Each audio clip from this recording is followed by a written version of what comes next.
Ma'am start. सुप्रभात प्यारे बच्चों, हिंदी की कक्षा में आपका हार्दिक स्वागत है। आज हम हिंदी विषय में व्याकरण के अंतर्गत रचना की दृष्टि से वाक्य के भेद जानेंगे। बच्चों, आप सभी जानते हैं वर्ण के विषय में हमारी वर्णमाला में 11 स्वर, 33 व्यंजन, 2 अयोगवा, आप सब इससे परिचित हैं। और दो या दो से अधिक अक्षर को मिलाने से हम शब्द का निर्माण करते हैं। ठीक है। अब, बम, बम, अमर, अमर। अमर किसी व्यक्ति का नाम भी हो सकता है। और अमर जो है वो अनेक शब्दों के लिए एक शब्द अगर हम कहें जो कभी ना मरे तो अमर, वो भी हो सकता है। इसके पश्चात बच्चों, जब हम किसी शब्दों को अलग-अलग किसी दूसरे शब्द से जोड़ते हैं तब वह एक वाक्य का रूप धारण कर लेते हैं। जैसे अमर शब्द को ही अगर हम कहते हैं कि अमर किताब पढ़ता है, अगर मैं कहती हूँ अमर किताब पढ़ता तो ये एक सार्थक वाक्य है। और अगर मैं कहती हूँ किताब अमर है पढ़ता तो ये निरर्थक है, इसका कोई मीनिंग नहीं निकल रहा। अर्थात वह पद समूह जिससे श्रोता को वक्ता के अभिप्राय का बोध हो, वही सार्थक वाक्य कहलाता है। श्रोता कौन होता है? सुनने वाला। ठीक है। तो शब्दों के सार्थक मेल को ही हम वाक्य कहते हैं। अब महत्वपूर्ण बात क्या है कि कर्ता और क्रिया, कोई भी आपका जो सेंटेंस की फ्रेमिंग होती है, जो वाक्य बनता है, उसमें कर्ता भी होता है और क्रिया भी होती है, यानी सब्जेक्ट भी होता है और वर्ब भी होती है, तभी हम सेंटेंस फ्रेम कर पाते हैं। तो जैसे बच्चा रोया में बच्चा जो है वो क्या है? हमारा सब्जेक्ट है और रोया क्या है? वर्ब है, क्रिया है। ठीक है। तो किसी भी वाक्य को बनाने से पहले कर्ता और क्रिया, ये दो व्याकरणिक बातें हमें पता होनी चाहिए। और ये हर सार्थक वाक्य में होती है। प्रत्येक वाक्य के बेटा दो अंग होते हैं। पहला होता है उद्देश्य, दूसरा होता है विधेय। उद्देश्य क्या होता है? जिसके बारे में बात हो रही है। यहाँ रावण ने सीता को चुरा लिया, तो रावण ने क्या है? उद्देश्य है। किसके बारे में बात हो रही है? रावण की बात हो रही है। और हुआ, उसने सीता को चुरा लिया, तो ये क्या हुआ? ये हुआ विधेय। अब हम उद्देश्य को कहते हैं सब्जेक्ट और विधेय को कहते हैं प्रेडिकेट। ठीक है बच्चों। तो ये आपको समझ आ गया, उद्देश्य और विधेय वाक्य के दो अंग। अब अगर हम वाक्य के भेद की बात करें तो दो प्रकार से होते हैं। एक तो होता है बेटा अर्थ के आधार पर, दूसरा होता है रचना के आधार पर या बनावट के आधार पर। अर्थ के आधार पर वाक्य के 8 भेद होते हैं, जो कि आपने 9वीं कक्षा में पढ़ा था, जिसका अध्ययन किया था। रचना की दृष्टि से वाक्य के भेद जो हैं, ये आपके 10वीं के पाठ्यक्रम में हैं। इसके अंतर्गत आपके 3 भेद आते हैं। कौन से 3 भेद आते हैं बच्चों? सरल वाक्य, संयुक्त वाक्य और मिश्र वाक्य। तो रचना की दृष्टि से वाक्य के 3 भेद हैं, सरल, संयुक्त और मिश्र, यानी सिंपल और आपका कॉम्प्लेक्स और कंपाउंड। ठीक है बच्चों। अब आगे इनके बारे में जानते हैं। सरल वाक्य क्या होता है? बिल्कुल सिंपल, इसमें एक ही उद्देश्य होता है, एक ही विधेय होता है और एक ही क्रिया होती है। जैसे राम ने तीर मारा, ठीक है, राम इसमें है उद्देश्य, ठीक है, विधेय तीर मारा, ठीक है। तो एक ही उद्देश्य, एक ही विधेय, एक ही मुख्य क्रिया। तो ये उदाहरण है, नौकर ने समय पर काम पूरा कर लिया, सांझ होते ही पक्षी घोंसले में आ गए। आप देख रहे हैं इसमें किसी भी प्रकार के समुच्चय बोधक का प्रयोग नहीं किया गया था। अब संयुक्त वाक्य, तो बच्चों संयुक्त वाक्य क्या है? संयुक्त वाक्य क्या है कि जिसमें जो है ये जो शब्द यहाँ पर दिए हुए हैं योजक शब्द, इनका प्रयोग होता है।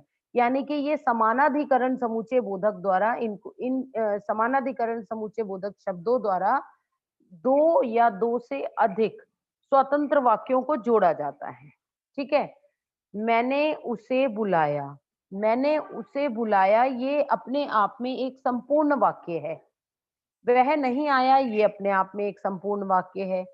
तो हमने देखा दो संपूर्ण वाक्य हमारे समक्ष हैं और उसे परंतु के द्वारा जोड़ा गया है। योजक जिन परंतु द्वारा, योजक शब्द द्वारा जोड़ा गया है।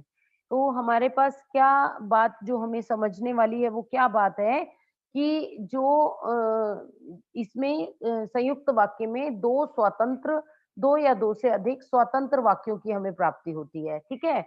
पहली बात। दूसरी बात, इसे समानाधिकरण समुच्चय बोधक द्वारा जोड़ा जाता है। तो अब अगले उदाहरण में देखिए, वह सुबह गया, एक वाक्य है, शाम को लौट आया, दूसरा वाक्य है। तो हमें 2 इंडिविजुअल 2 स्वतंत्र वाक्यों की प्राप्ति हो रही है और उसे और समानाधिकरण समुच्चय बोधक द्वारा जोड़ा गया है, ठीक है? तो ये संयुक्त वाक्य की श्रेणी में आएगा। इसके पश्चात है बच्चों मिश्र वाक्य। मिश्र वाक्य क्या है? जिसमें ये कि, ताकि, क्योंकि, जैसा कि, जो, जितना, उतना, जैसा, वैसा, जब, जब, जहाँ, जहाँ, जिधर, जिधर, उतना और यद्यपि, तथापि, भले ही, पर ही, जब ही, अगर, यदि, तो इन शब्दों का प्रयोग होता है, ठीक है? और उसके अलावा जैसे देखिए आप, अध्यापक ने कहा कि कल छुट्टी है।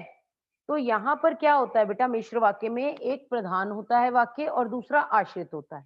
तो जो प्रधान वाक्य होता है और आश्रित होता है, अब इसकी पहचान कैसे की जाए? इसकी पहचान का तरीका। तो बच्चों यहाँ पर ये जितने भी मिश्रित के लिए आपको व्यधिकरण समुच्चय बोधक दिए गए हैं, यानी कि मिश्रित वाक्य जो है ये व्यधिकरण समुच्चय बोधक द्वारा जोड़ा जाता है। तो वो समुच्चय बोधक कौन-कौन से आते हैं? जब जब, तब तब, जहाँ जहाँ, वहाँ वहाँ, जैसा जैसा, जो, जितना, ठीक है? ये सब हैं। तो ये सब क्या हैं? ये हमारे व्यधिकरण समुच्चय बोधक के शब्द हैं।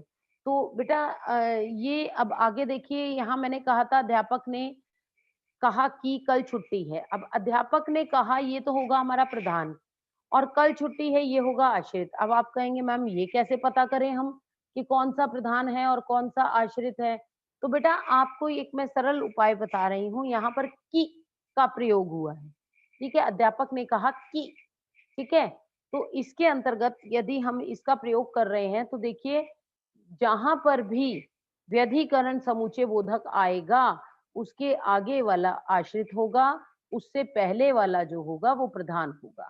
अब की का प्रयोग से पहले आ रहा है अध्यापक ने कहा, तो अध्यापक ने कहा क्या होगा? प्रधान होगा और कल छुट्टी है क्या होगा?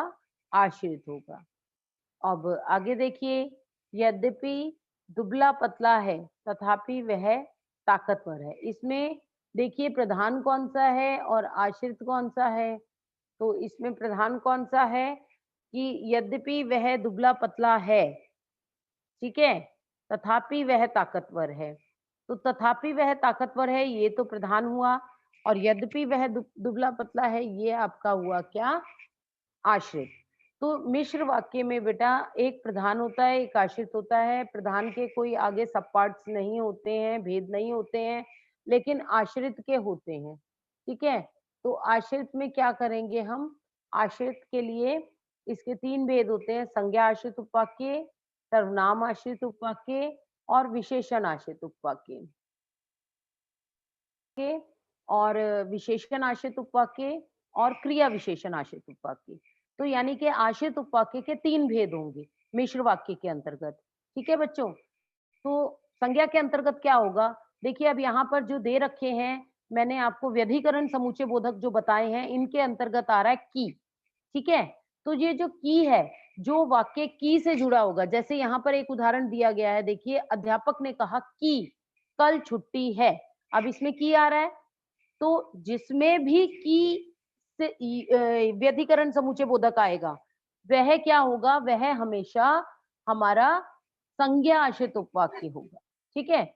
और इसके अलावा अगर ये देखिए यद्यपि वह दुबला-पतला है तथापि वह ताकतवर है, तो मैंने आपको कैसे बताया, कैसे हमने इसको देखना है कि इसमें